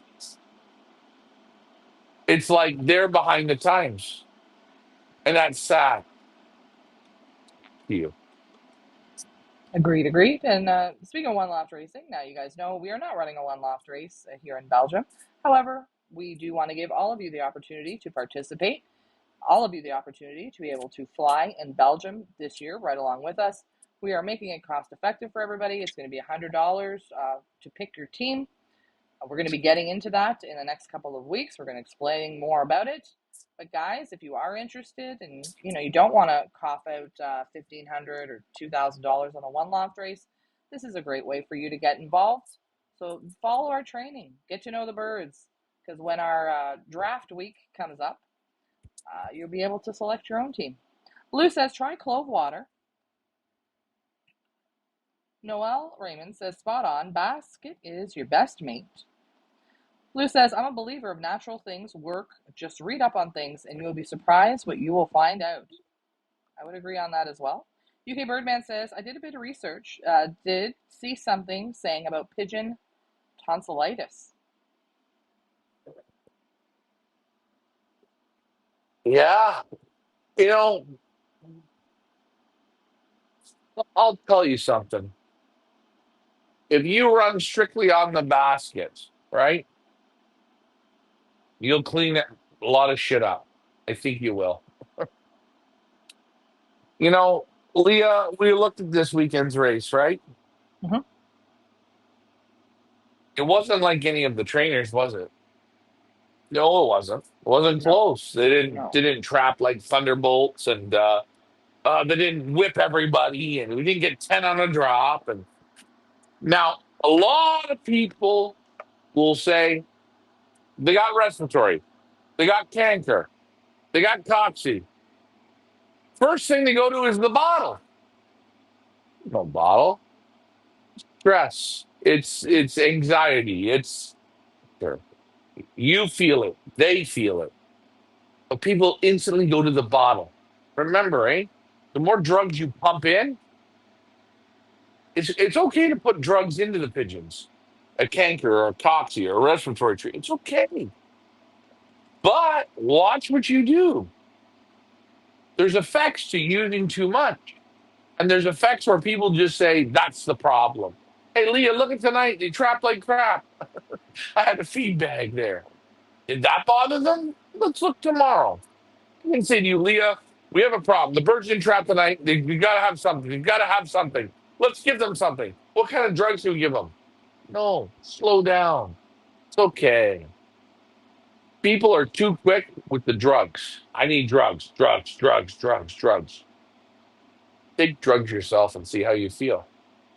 I Back think to with you. UK Birdman, he's actually seeing like a physical manifestation going on in the bird's throat. That's different, right? But like you're Mhm. saying, it's not just because they had bad trapping on a race. You don't just whip out a bottle, obviously. Well, yeah. Obviously. You know what?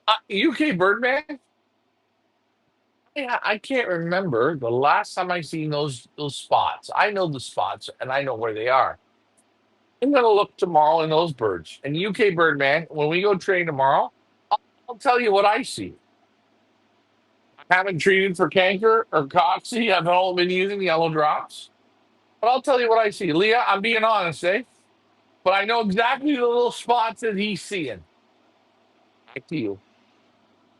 Okay, we've got one more question that we just want to talk about here briefly from a commenter over on YouTube. And then we are going to spin the wheel and then we're going to wrap this up because it's almost that time where Ryan has to go to bed. We have a busy day tomorrow with training. While I find this comment again, Ryan, why don't you tell us what's on the docket for tomorrow? Okay, so uh, I'm going to start training. I have to get a hold of Tom from Benzing and send him a video of this clock because I want the clock to work when we start training. I'm going to take what is it, the initiative to start to train these birds 1 kilometer to 3 kilometers or 4 kilometers in that group without the clock working. I'm sorry, but I need the clock to work. But I got to keep moving forward. So that's what I'm going to do, and then we'll pick it up. So we're going to get that worked out. But training. The new birds are going to start training. The misfit toys. We have to pick up the pace because this week on Sunday we want to try and hit in the top 5 lofts, and we want to cut down from 20 to 15.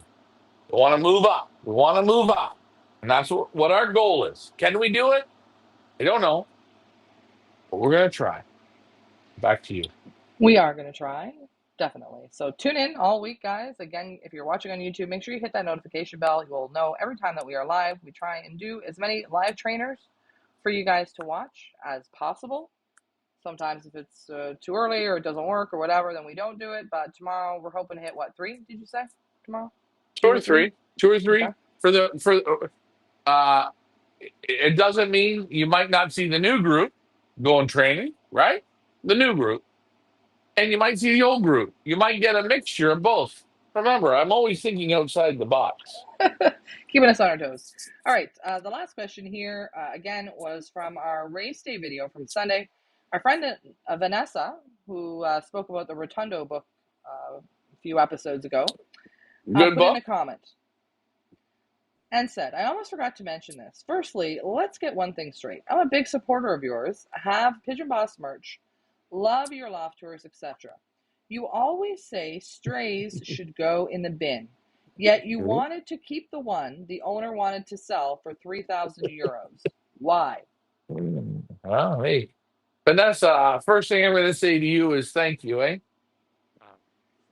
You're buying the Pigeon Boss merch. It's not for us.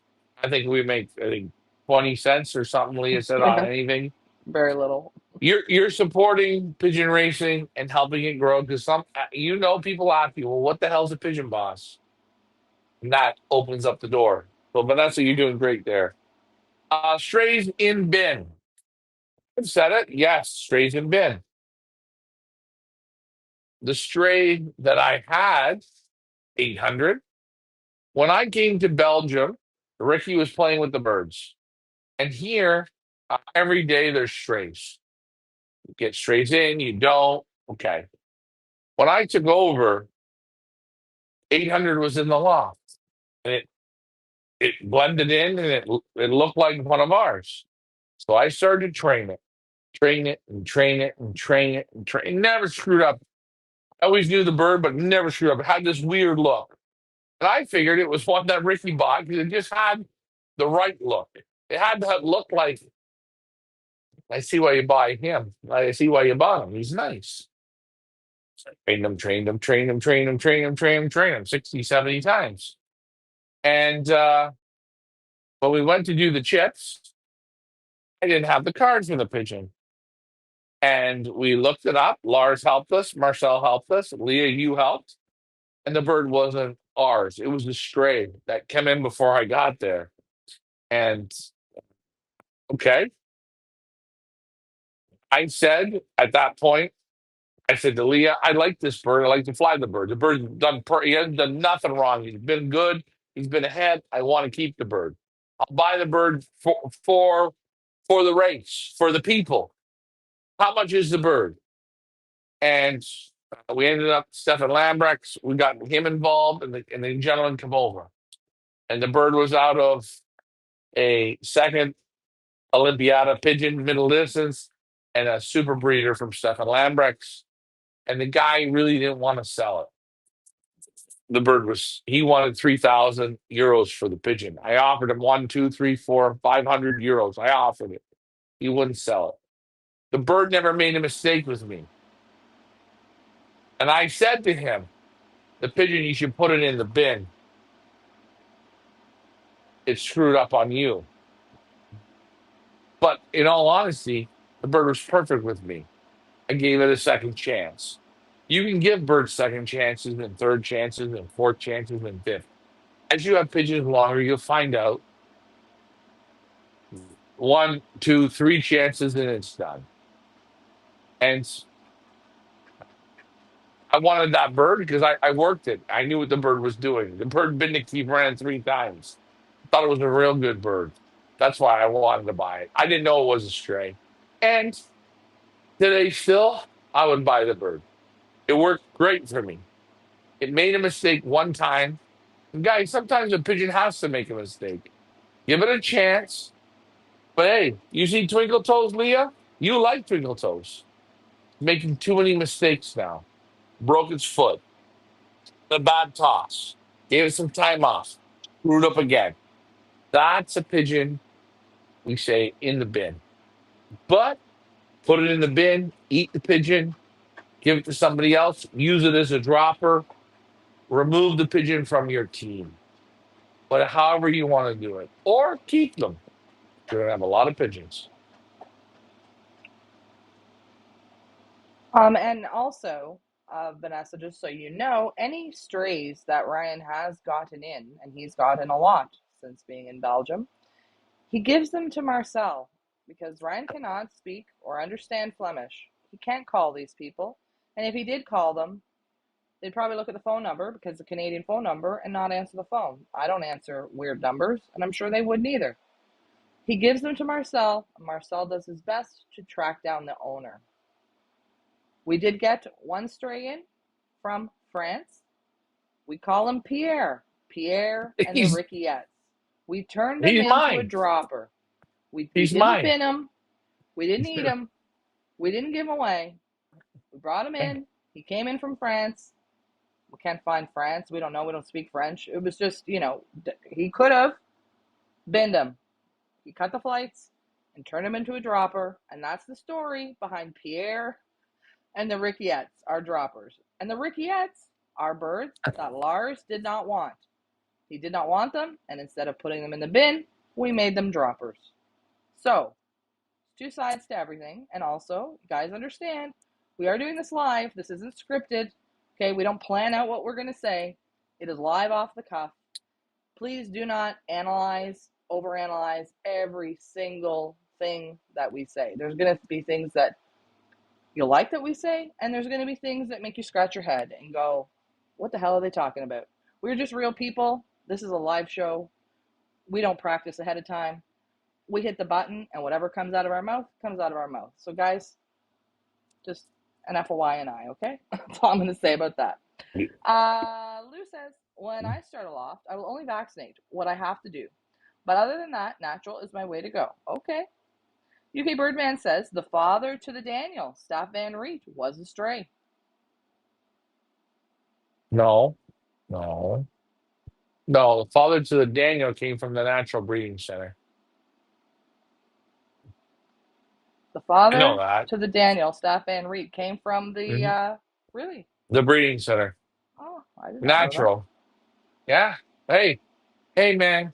That place had a chance, and the Natural Breeding Center, they've let it go.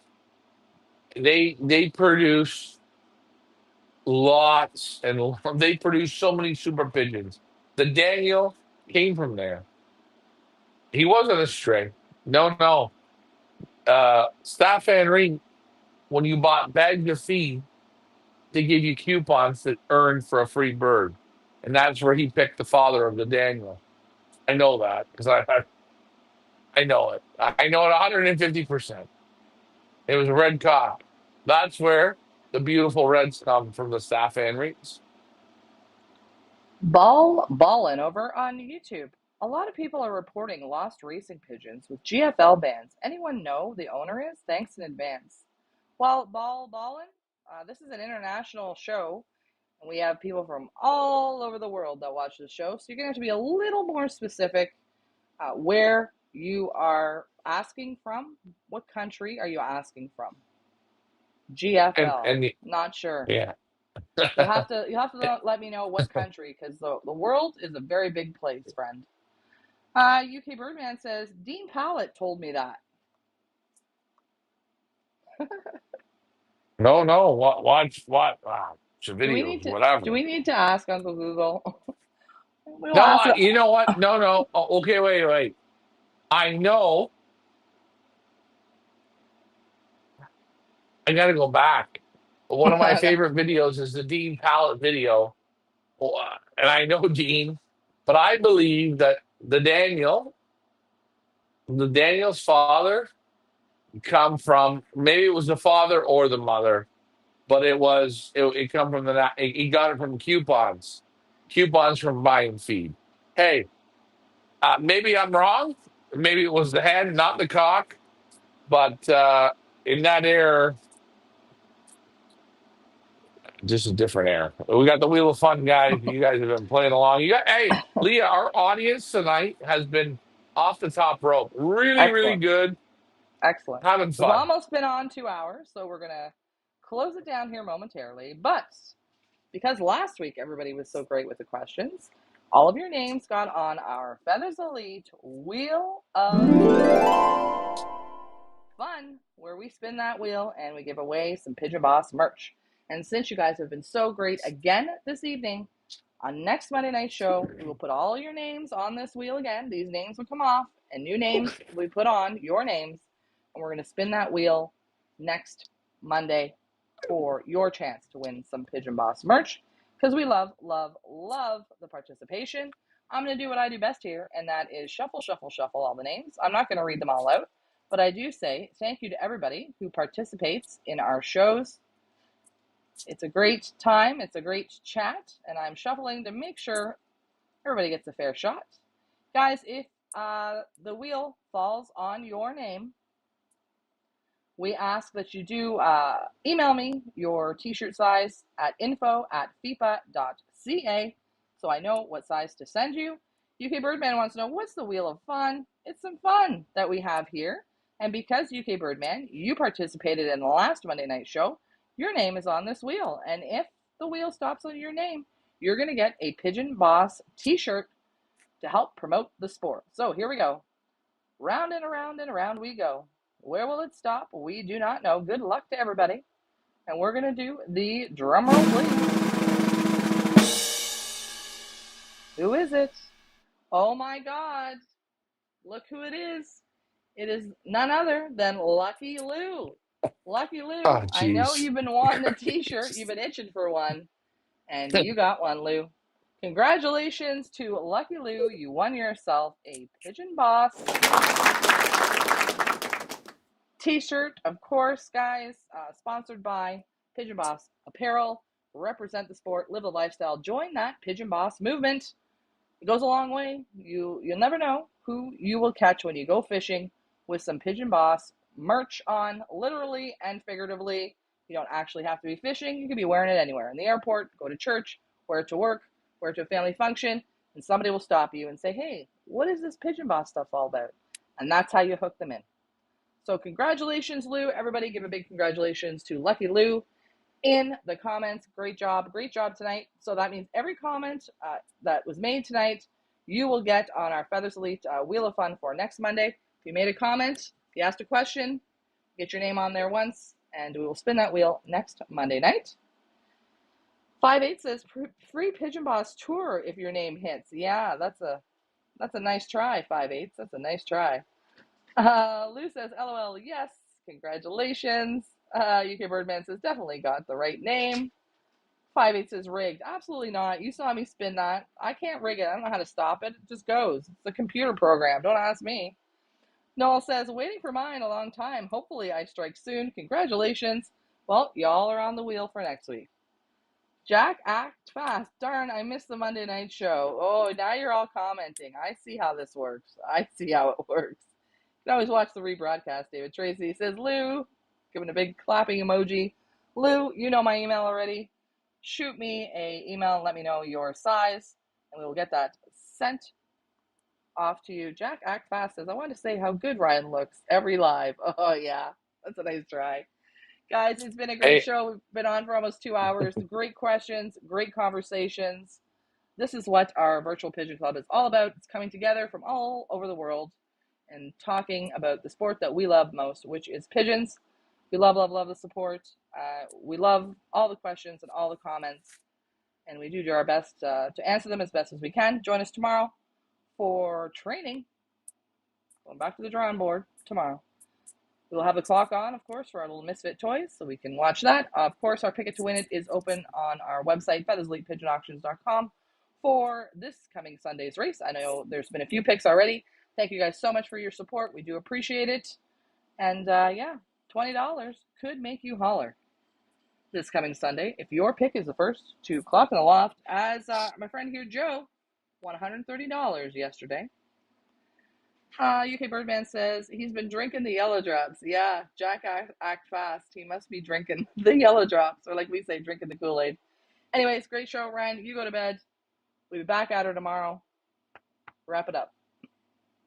oh yeah, good job, guys. Keep participating. We hope you enjoy the merch. Remember, we're the third party or the fourth party, so we just when you guys tell us your size, we send it to you another party. So be patient, you will get it. Oh, and we want to see a t-shirt. We want to see a photo of you in your Pigeon Boss merch, just like my good friend Aloha Milton, looking fine in his Pigeon Boss merch. I do have to get my other models back up. For next week, I'll have my other models back up. I don't want to keep picking on Aloha Milton. David It picks Tracy on them a says, lot. Ryan, will you drink a chew for me tonight? God, not tonight. Ryan's going to bed because he's cranky when he's Yeah, really tired. David, I really mean this. I hope we got that one spot left for Australia, the Australian trip. And the two guys are tens. They're great. They're fun. They love pigeons, and they're just easy. If you are somebody, and I'm saying this to David Tracy, but if you are somebody that wants to go on a trip, and I promise you, promise, if you're not happy, I'll give you double your money back. If you're not happy with not only the tour that I put on, Leah and myself and Feathers Fleet puts on, with our two guests. If you're not happy, I'll double your money back because you want to know why? Those two guys are great. The trip is fantastic. The food, I guarantee, give you a little bit of the shits just to give you that. But we're gonna have fun, and I promise you're gonna have a good time. The time you will remember. Why do you think Stephen Collins, Hendo, why do these guys come back time and time again? It's because it's the whole package. And they And learn and so and much. yeah, they learn so much. You're learning, you're having fun, you're drinking. It's a guy's thing. It's a guy's thing, but you're having fun. And I'll tell you, try it out. If you want to do a real pigeon excursion, a trip, pilgrimage, whatever the hell it is, this is the one to do it. It's small, it's intimate, it's tight. You go to the best, you see the best, handle all the best pigeons. And you know what? When you're not at guys' lofts, you got guys talking pigeons, you're on shows, you're going to see auctions going on. You get to handle auction birds from different auctions. It's a total package. And Leah, I'm done, but you have a comment, so throw it in. Yeah, we got another question that I don't want to miss the questions because I like it when people are on asking questions. Uh, 5/8 says I'd go, but the trip is in young bird racing season. We do the trips from October right through to March, so you do a personal tour. We're just throwing out the third spot for the Australian tour because we'd really like to have a third individual. And who knows? Maybe with our little fantasy league, maybe one of the prizes will be Pigeon Boss Tour. I don't know yet. We have to see what the participation is. Haven't decided. Okay, Bruno, I want to get to this question. How far should I race my young birds miles wise on their first season? I race in a hard course in California with high temperatures throughout the Arizona desert. Well, condition them to it, put the time in and the work in, and you can take them probably to 200 to 300 miles. If you are worried and you want to have old birds, take them to 150 miles. But put the work in before, get them confident, and just feel them. The more work you put in, the more you know. Hey, get a load of this one. This weekend, all the pigeons that I raced, I didn't. I bred a few of them, but a lot of them I didn't breed. Picked the first bird, picked the second bird, picked the fourth bird. That's what I picked. But they would come. But you have to know and you put the work into those pigeons. So work them, respect them. Short tosses, there's nothing wrong with them. In the heat, short tosses, 5 miles, 10 miles, 25 miles in that hard heat. Start them short and work your way up. And as you work, they get better and better and better in it. Remember, training is your friend, not your enemy. I don't care what these Belgians say. They'll never lose on working the birds. The more work, the better they'll do. There it is, Leah. Okay, and I'm just going to answer Jack Act Fast asks, where do I find information about this trip? Head over to our website, feathersleepigeonauctions.com. I'll just show you here. This is our home page. When you type that in, this is where you'll come to. Scroll on down, past the listings for the pick birds, past this, keep going. I got a lot of stuff on here, guys. Not gonna lie. There you Oh, go. jeez. Pigeon Boss Tours booking now for fall and winter 2026 2027. Here we go. We've got some information here for you. You can fill out the inquiry form, which I will get, and I'll answer all your questions. We have some pricing here. We have videos of past Pigeon Boss tours, so you can have a little snippet of what's involved. We have albums here from past Pigeon Boss tours, so you can have a look-see at that. We have all the information here. If you still have questions, again, just fill out this little Pigeon Boss Tour inquiry form, and you'll get me, and I will do my best to help you out with that. Did you want to say something, And Ryan? You had your hand up. yeah, and remember, when you come on the trip, I always ask the people on the trip, what do you like? Okay? You like vodka. You like beer. You like light beer, dark beer, brown beer. Do you like rum? Do you like, hey, Wild Wind? His favorite thing is Kahlua and Coke. The bar is always open here. Okay. The restaurants right around the house are 10 plus. Okay. So we keep everything close. Even if we go and travel, we always come back to the base. You don't have to worry about dumping tons of money into the bar. You drink here, it's on the house, in the house. You eat and you drink for free. You go to the restaurants, that's your own bill. You do that, but we always make sure, hey, we sit down, we have drinks, we have snacks, we have breakfast, and it's what you like. Let's go, James Wheeler, prune juice And to milk. find it. And Sherry no. Coons, Tracy says, we love Sherry. You'll have to wait until I retire because right now I can only go in the summer. Well, you know what? You let David go first, and he'll tell you all about it.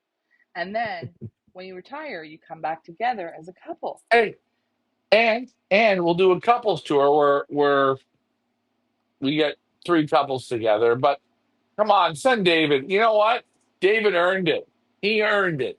He's He done so did. well. But Sherry, you gave me the book, the birthday book, Birthday in the Racing Pigeon. Guys, if you want to get a great book for your kids, grandkids, great grandkids, or just you're weird, get Birthday in the Racing Pigeon. I love the book. Thank you, Sherry. 100%. Okay, we should have started this question at the beginning of the show because this could Oh be a shit. 20-minute conversation or more. This could be the entire show. Sherry asks, we have a very difficult person in our combine. What is your advice to deal with them? They spread negativity. Oh, Sherry, we know all about that.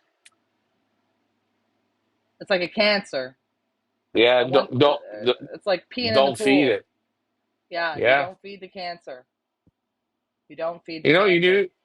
You don't feed it. You're trying to eliminate it, but some of those people you can't fix them. And ah, you know what? Right there, guys. Eh? Pigeons are beautiful. They will never fuck up the sport. It's the people. And sometimes I think Sherry and David, you've seen it.